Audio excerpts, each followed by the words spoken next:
नमस्कार, जय हिंद प्यारे साथियों। आज हम बात करेंगे ग्लोबल हंगर इंडेक्स के बारे में। हम जानेंगे कि भारत का स्थान क्या है ग्लोबल हंगर इंडेक्स में। साथ के साथ हम जानेंगे कि भारत में कितने प्रतिशत ऐसे बच्चे हैं जो पैदा होने के बाद 5 साल की आयु से कम में मर जाते हैं, मतलब उनकी मृत्यु हो जाती है। साथ के साथ हम जानेंगे कि भारत में जो माल न्यूट्रिशन है, मतलब कुपोषण का जो स्तर है, वो क्या देखने के लिए मिलेगा। साथ के साथ हम ये भी जानेंगे कि भारत का स्थान इतना ख़राब कैसे है, इंडिया की रैंकिंग जो है वो इतनी ख़राब कैसे है। और हमारे पड़ोसी देश, चाहे हम नेपाल की बात करें, श्रीलंका की बात करें, बांग्लादेश की बात करें, या फिर हम एक ऐसे देश की बात करें जहां पर अभी प्रॉपर गवर्नमेंट भी नहीं है, मतलब अगर हम म्यांमार की भी अगर बात करें तो वहां पर भी भारत से अच्छी परिस्थिति है। इस पूरी वीडियो में हम विश्लेषण करेंगे ग्लोबल हंगर इंडेक्स का। ठीक है, तो चलिए शुरू करते हैं। कुछ डाटा मैं आपके सामने प्रोवाइड कराऊंगा, बहुत ज़बरदस्त तरीके से मैं आपको समझाने की कोशिश करूंगा एक एक चीज़ को। देखिए, 2024 की जो रिपोर्ट है उसे प्रकाशित कर दिया गया, और अगर हम भारत का स्थान यहाँ पर देखेंगे तो 127 देशों में यहाँ पर अगर आप रैंकिंग देखेंगे इंडिया की, तो इंडिया का स्थान, भारत की रैंकिंग जो यहाँ पर आपको देखने के लिए मिलेगी वो मिल जाती है 105 नंबर पे भारत है आउट ऑफ 127 कंट्री, 127 देशों में। और आप देख सकते हैं कि ये बहुत ही ख़राब रैंकिंग है, मतलब बहुत ही ख़राब प्रदर्शन भारत ने किया है इस सूचांक में, इस बेसिकली रिपोर्ट के अंदर। अगर हम बात करें इस रिपोर्ट को किसके द्वारा प्रकाशित किया जाता है, तो दो एजेंसीज आपको मिल जाएंगी। एक मिलती है कंसर्न वर्ल्ड वाइड, जो कि एक आयरलैंड की एजेंसी है। यहाँ पर ये आपको एक आयरलैंड की एजेंसी मिल जाएगी, और साथ के साथ एक एजेंसी मिलती है वेल्थ लाइफ हंगर, ये आपको मिलती है जर्मनी की एजेंसी। ये कहाँ की एजेंसी मिल जाती है, तो ये यहाँ पर आपको मिल जाती है जर्मनी की एजेंसी। इन दोनों के द्वारा 4 आधारों पर, मतलब 4 ग्राउंड्स पर रिपोर्ट तैयार की जाती है, नेशन के अकॉर्डिंग, स्टेट के अकॉर्डिंग और वर्ल्ड के अकॉर्डिंग, मतलब कंट्रीज़ के अकॉर्डिंग, जिसे हम ग्लोबल हंगर इंडेक्स के नाम से जानते हैं। इस रिपोर्ट को पहली बार प्रकाशित किया गया था वर्ष 2006 के अंदर, और इस बार जो रिपोर्ट प्रकाशित हुई है वो 19 नंबर की है। देखिए, क्वेश्चन अकॉर्डिंग टू एग्जाम के प्रोस्पेक्टिव भी समझने का प्रयास कीजिएगा। हाँ ठीक है, एक न्यूज़ की तरह रिपोर्ट है, बट हमें ये भी समझना है कि यहाँ से हमारे लिए कौन कौन से एग्जाम में कितने सवाल इंपॉर्टेंट बन सकते हैं। जैसे वो ये पूछ सकता है कि ग्लोबल हंगर इंडेक्स कौन जारी करता है, तो भाई 2 एजेंसीज हैं। कंसर्न वर्ल्ड वाइड आपको मिल जाएगी, ये आयरलैंड की एजेंसी है, और वेल्थ लाइफ हंगर मिल जाएगी जो जर्मनी की एजेंसी है। ठीक है, साथ के साथ वो आपसे ये भी पूछ सकता है कि इस रिपोर्ट को पहली बार कब प्रकाशित किया गया था। तो इस रिपोर्ट को फर्स्ट टाइम जो पब्लिश किया गया था, पहली बार जो प्रकाशित किया गया था, वो किया गया था वर्ष 2006 के अंदर, 2006 के अंदर। और इस बार 19th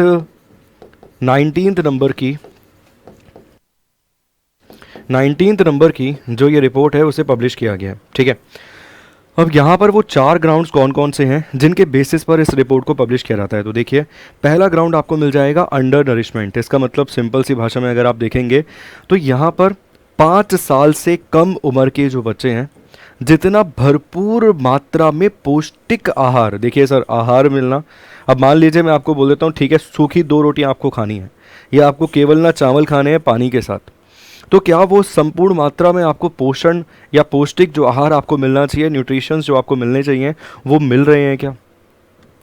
दो तरीके से समझने की कोशिश करिए इस रिपोर्ट को। यहाँ पर केवल खाना मिलने की बात नहीं हो रही, यहाँ पर पौष्टिक खाना मिलने की बात हो रही है। सर मैं ये नहीं बोल रहा हूँ कि आपको भाई कोई पिज़्ज़ा खिला दे, सैंडविच खिला दे, या ये जो गरीब लोग हैं या गरीब जो बच्चा है जिसके पास सही तरीके से खाने का सामान नहीं है, उसको आप जाके भैया सैंडविच की पेटी गिफ्ट कराओ। यहाँ पर ये बात नहीं हो रही।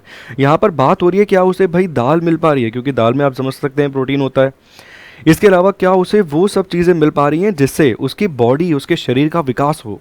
तो यहाँ पर अगर अंडर नरिशमेंट में आप देखेंगे तो पहला ग्राउंड यही है, अंडर नरिशमेंट ही इसका पहला ग्राउंड है।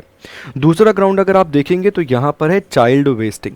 इसकी अगर हम बात करें तो यहाँ पर वो बताता है कि जिस हिसाब से बच्चे का बॉडी वेट है उसके हिसाब से उसकी हाइट नहीं है, मतलब उसका जो ग्रोथ है, उसका जो डेवलपमेंट है, उसके जो शारीरिक स्ट्रक्चर का डेवलपमेंट है वो प्रॉपर नहीं हो पा रहा, शरीर का उसके विकास नहीं हो पा रहा है प्रॉपर, तो ये चाइल्ड वेस्टिंग हो गया।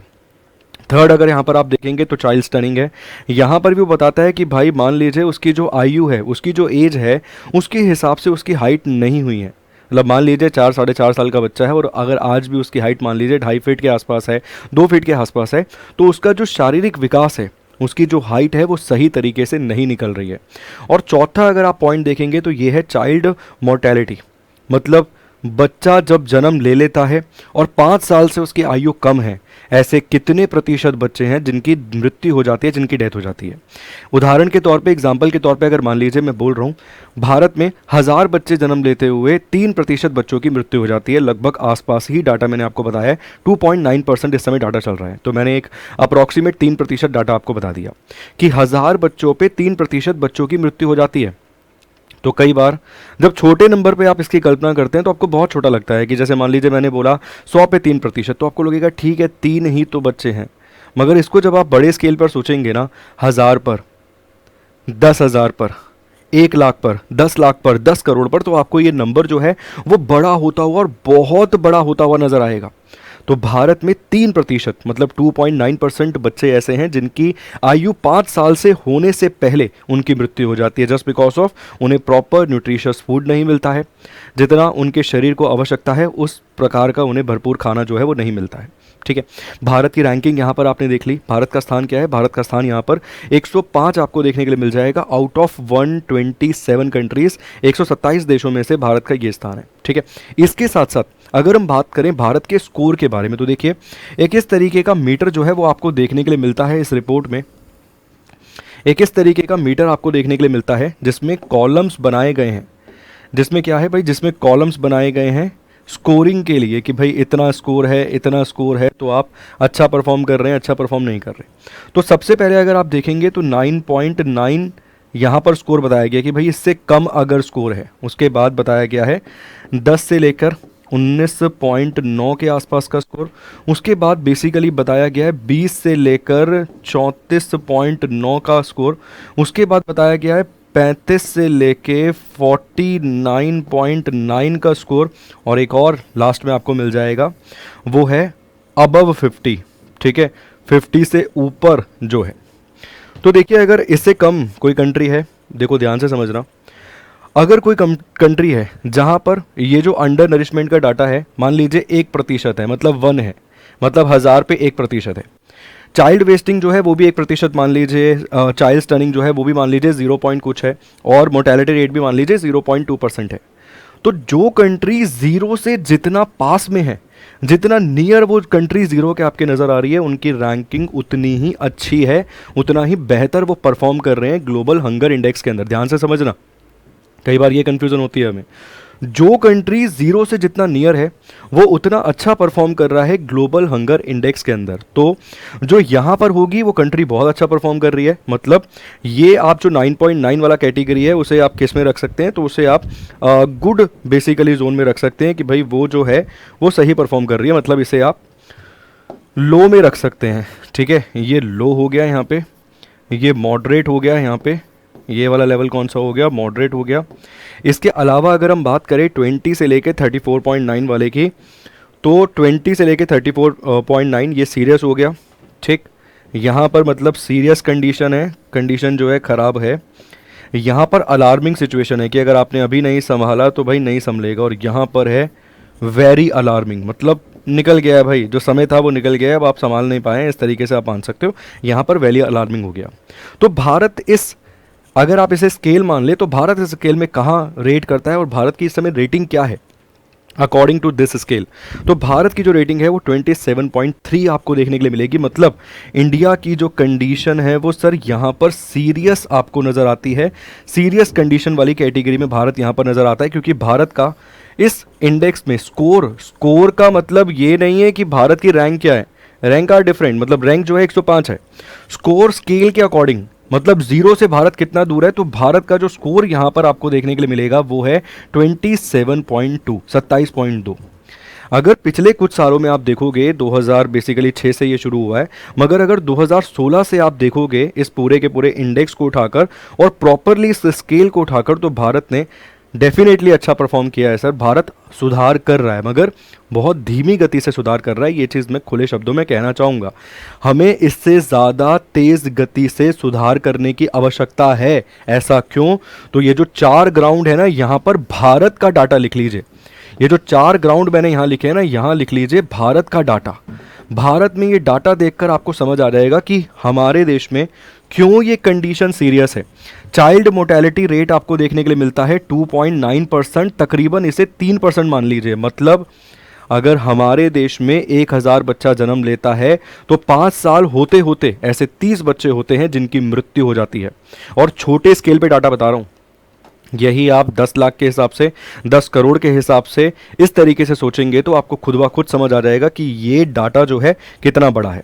इसके अलावा अगर अंडर नरिशमेंट की बात करें तो अंडर नरिशमेंट में आपको मिलता है 13.7%। ठीक है, अंडर नरिशमेंट में जो आपको डाटा मिलता है भारत का वो है 13.7%। चाइल्ड वेस्टिंग की अगर हम यहाँ पर बात करें तो चाइल्ड वेस्टिंग में आपको मिलता है 18.8%, 18.8%। और चाइल्ड स्टनिंग की अगर यहाँ पर हम बात करें तो रफली 35% के आसपास यहाँ पर ये डाटा आपको देखने के लिए मिल जाता है।